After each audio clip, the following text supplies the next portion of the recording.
Hi guys, and welcome to another video.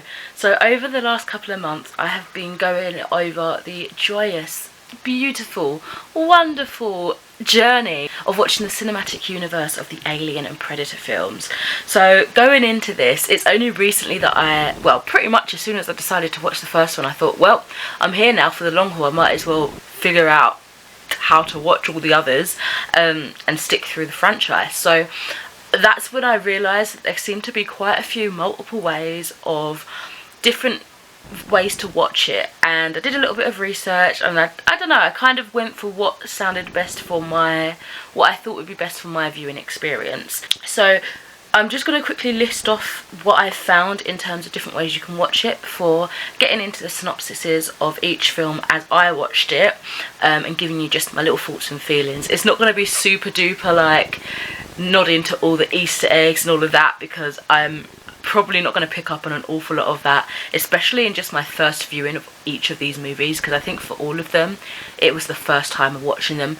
Maybe the first or second Alien one, I feel like I've seen that in the background at some point in my life, but let's just say generally this is my first time that I have been exposed properly to these movies. So definitely wouldn't have picked up on all the Easter eggs, but some of them I did, and I was really happy to notice.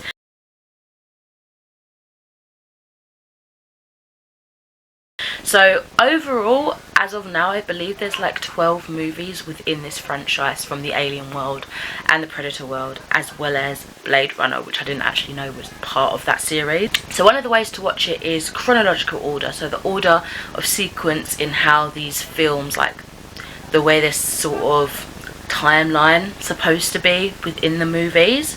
So the first one would be Prey, which is the most recent movie that came out this year, which is more of like a prequel to the whole universe and gives you more of an insight to the beginning of the Predators. Then you have Predator, the 1987 movie, followed by Predator 2, which was 1990. After that you've got Alien vs Predator, which is the 2004 movie, Alien vs Predator Requiem, 2007, The Predator, 2018, Predators, 2010, Prometheus, 2008, and then you have Alien Covenant, 2017, Alien, 1979, Aliens, 1986, Alien 3, 1992, Alien Resurrection, 1997, and then we've got some more bonus movies that are in the specifically Alien universe, and these are some extra content in here, and chronologically again this would be Blade Runner 1982, Soldier 1998, Blade Runner 2049, which was released in 2017. And then apparently Firefly, which I didn't know was a part of this at all. Like, even reading this now, there's more that I didn't know, so you're going to definitely see when I do my review that there are some movies and TV shows that I didn't even know were a part of this universe, and I was definitely not consumed. So I've definitely not gone for the chronological order. So you've got some optional TV series, as I say. You've got Firefly, which I think got cancelled after it was its first season or second season, which anyway, it was running from 2002 to 2003, and Serenity, which is 2005, and that is that. How exciting. Okay, then you have the Alien universe in the theatrical release date order. So we have Alien 1979, followed by Blade Runner 1982. We've got Aliens 1986, Predator 1987, Predator 2 1990, Alien 3 1992, Alien Resurrection 1997, Soldier 1998. An optional one again is the Firefly and then the Serenity TV series. Then you're back to the main drift again, and that's Alien vs Predator 2004, Alien vs Predator Requiem 2007, Prometheus 2008, Predators 2010, The Predator 2008, Alien Covenant 2017, Blade Runner 2049, released in 2017, and Prey 2022. And then of course you've got things like the actual release dates of when they actually came out. Then you've got bunching all the Alien movies together, all the Predator movies together, then watching the mashup of the verses and that sort of thing. So as you can see, there's an overwhelming amount of ways you can watch this franchise, and when I got into it I was like, what is the best way? There's never a best way, I guess. It's all very what's the word, it's up to you. It's up to you how you think you're going to enjoy it best. So with all that said, let's go in and see how I watched the movies. I pretty much did almost all the Aliens, then Predators, and then Alien versus Predators. In a way, I kind of did a jumble of some stuff. Some of it doesn't make sense, some of it does make sense, but I think what counts is overall I enjoyed the experience. So I'm going to be darting back and forth between my review and the synopsis so I can give you guys a clear sort of bit of information about each movie.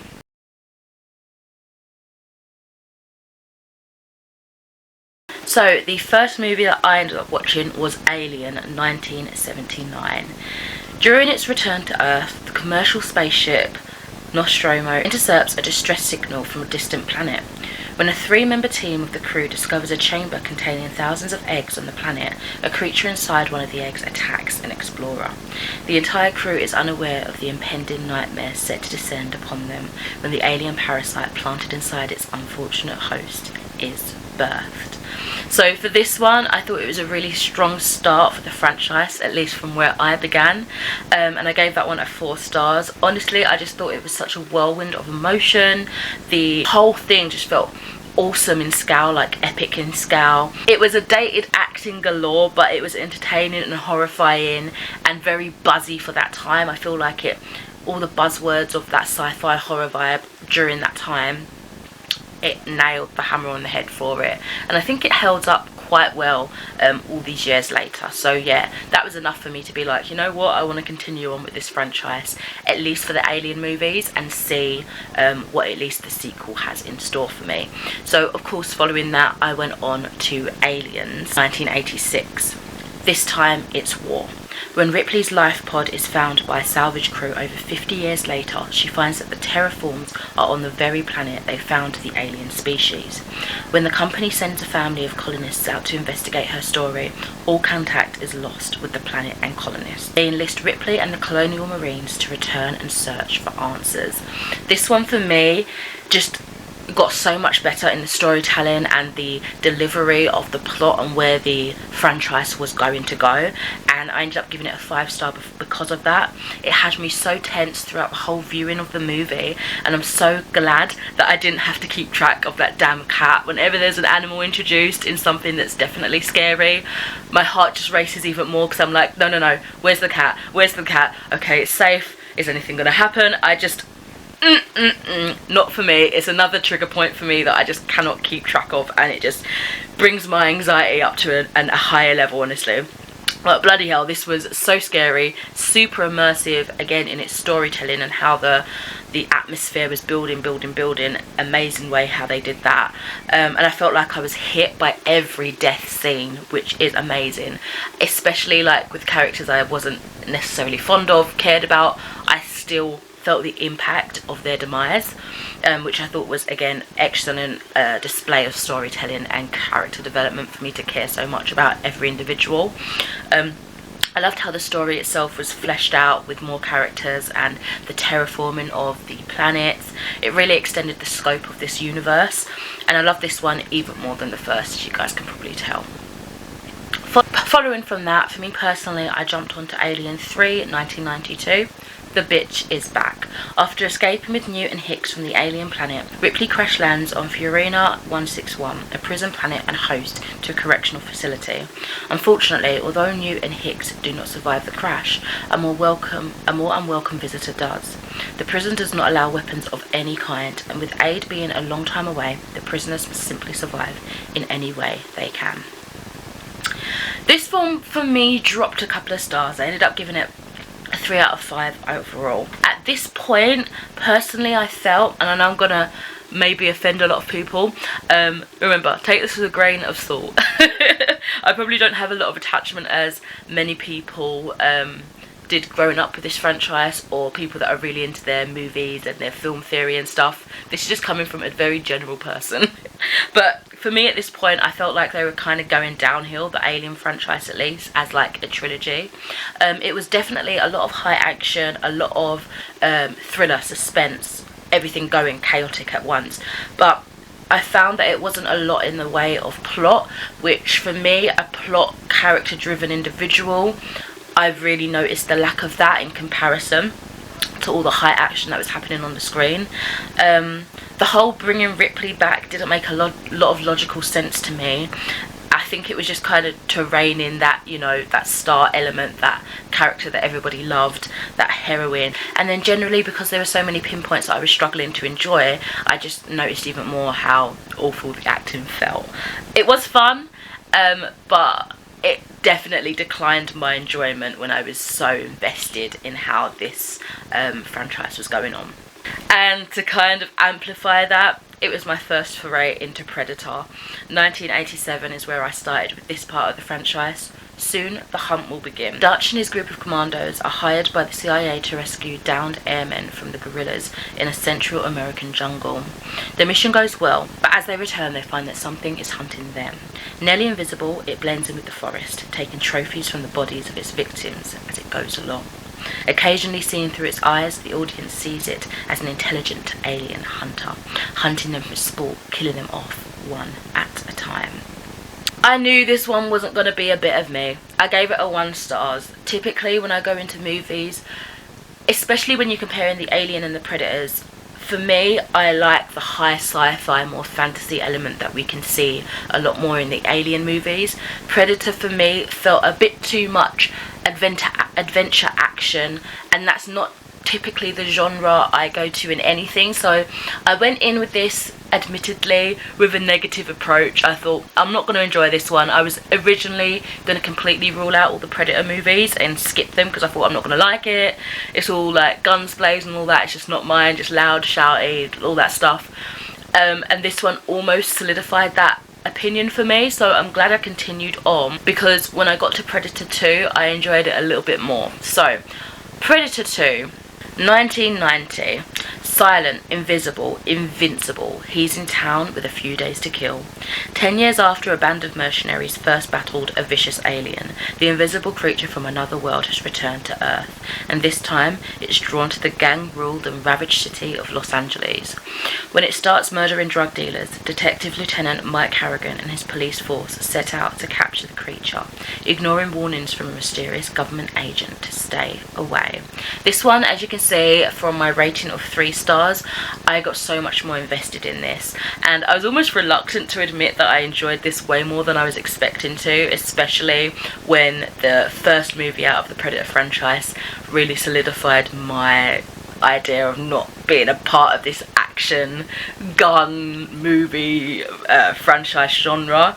As I say, I very nearly skipped this whole Predator thing in general, but particularly this movie, because the premises of the Predator hunting in LA just didn't sound interesting to me at all. But I felt like the drug war as well as the killings from the Predator almost competing with each other was really interesting, and was surprisingly my motive for continuing on, because I was quite invested in that storyline in particular. To further that, I also got quite invested in the cop we were following and his team, and yeah, I was just really shocked at how much I enjoyed this one. So again, I was glad to continue on and not rule the Predators series out entirely. Following on from that, I watched the first of the Alien vs Predator mashup meet, which was really cool. This one released in 2004, and the synopsis of this says, whoever wins, we lose. When scientists discover something in the Arctic that appears to be a buried pyramid, they send a research team out to investigate. Little do they know that they are about to step into a hunting ground where aliens are grown as sport for the predators to race. I gave this one a 4 out of 5 stars. I really enjoyed it. I found myself rooting for the Predator, which is so strange because they're both the Alien and the Predators, to me, they're both like the enemy of Earth. They're both quite vindictive and cruel in their countless killings and murderings, but in this instance I just couldn't not root for the Predator. They almost have this more humanistic approach to them, and I think that's an interesting thing to point, because physically bipedal in a sense, not crouched over like the sorry, I don't know terminology, but not crouched over like aliens, but more stanced upwards like sapiens, like humans would be. So I feel like maybe naturally, subconsciously in your mind, you would root for the thing that looks more familiar to what you're familiar with, you know. So the psyche of that's quite interesting, just kind of spitballing off my mind here. But yeah, it was so good. The deaths again affected me so much more than I expected they will. I don't know, sometimes when they do have all the action-packed scenes, I just don't imagine I can connect with the characters so much. But nah, this one outstanded me. I really did feel affected by what was going on and really enjoyed it. So 4 out of 5 stars for Alien vs Predator. Predators 2010. Fear is reborn. A mercenary reluctantly leads a motley crew of warriors who soon come to realise they've been captured and deposited on an alien planet by an unknown nemesis. With the exception of a peculiar physician, they are all cold-blooded killers, convicts, death squad members, hunters who have now become the hunted.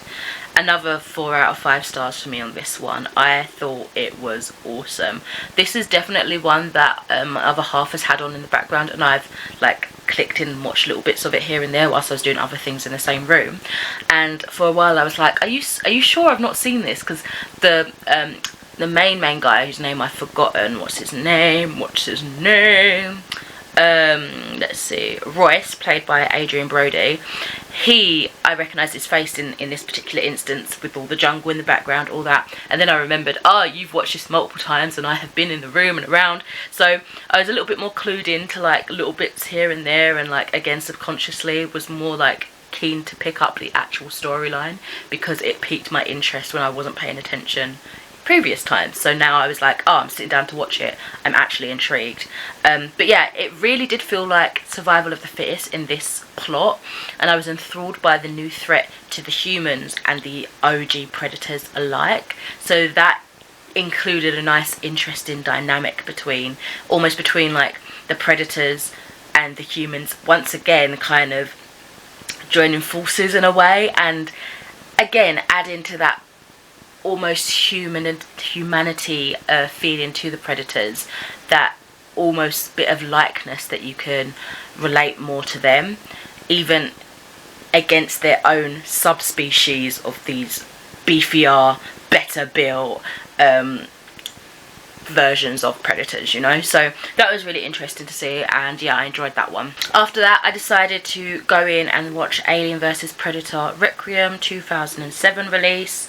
The last place on Earth we want to be is in the middle. The iconic creatures from 2 of the scariest film franchises in movie history wage their most brutal battle ever in our own backyard. The small town of Gunnison, Colorado becomes a war zone between 2 of the deadliest extraterrestrial life forms, the alien and the predator. When a predator scout ship crash lands in the hills outside the town, alien facehuggers and a hybrid alien predator are released and begin to terrorize the town. So for me, this one was more of a 3 stars. It wasn't as good as a mashup as the first of the mashups were. It was hard to see what was going on, I found, mainly because of all the dark tones and colours. I just felt like the colour balance was a little bit off on this one, and I couldn't differentiate all the different metallic blue blacks against each other, especially with them like both Predator and Alien being so much on the screen together. It was really hard to kind of differentiate between what was happening. It just seemed all shadowy to me.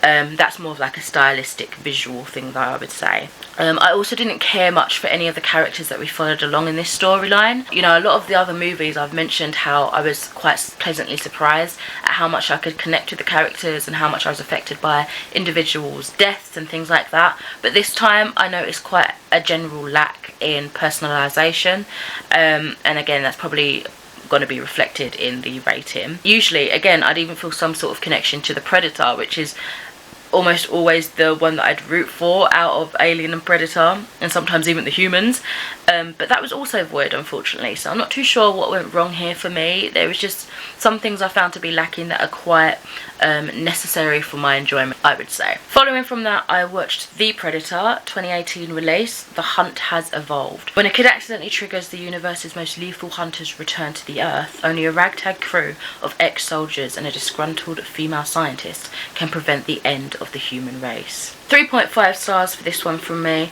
Couldn't get into this one straight away, but the updated graphics and cinematography was easy on the eye, and I felt was definitely something that kept me watching, just because it was so pretty to watch. Like, it was definitely a contrast to the more not glitchy, but the more choppy, chunky CG effects of earlier movies, understandably so. After my second half viewing, I got much more invested in what was happening on the screen, storyline wise, character line wise, rather than just pre-visuals, as we got to know the unit and what was happening. Overall, I would say it was great fun. However, just when you thought no one important was going to die, dun dun dun, that was fun too. My decision following that was to then watch the newest movie out of the whole franchise, and that was Prey, released in 2022.